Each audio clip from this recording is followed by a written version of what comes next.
जेहेतु दिवाली रे बहुत सारा ड्राई फ्रूट्स आसीथिला तो ताकू नै कि मु आज बनाउछि क्रिसमस स्पेशल प्लम केक जोटा कि बहुत टेस्टी लागे खाइबा पई आ घरे थिबा सिंपल इंग्रेडिएंट्स रु बनि परिबो। सेथि पई मु 3टी कमला नेछि आ ताकू चिपुडी की तार रस बाहर करि नेछि। एबे कमला रस को पैन रे पकेई की सेथिरे मु आधा कप चीनी पकेइछि। तापरे सेथिरे सब प्रकार ड्राई फ्रूट मिक्स को पकेई की कमला चोपा को ग्रेट करिके पकेइछि एवं ताको चिपचिपा हेबा जाए तार एक सीरा प्रस्तुत करि नेछि। तापरे बैटर प्रस्तुत करिबा।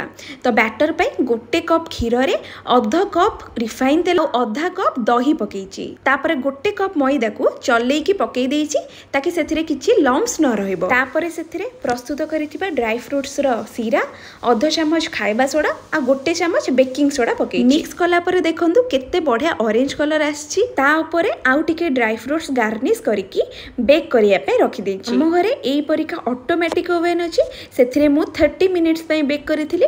आपण पैन रे भी बेक करि परिबे। फेस्टिवल सीजन रे ए केक निज घर टेबल ऊपर देखि समस्त खुशी जिबे।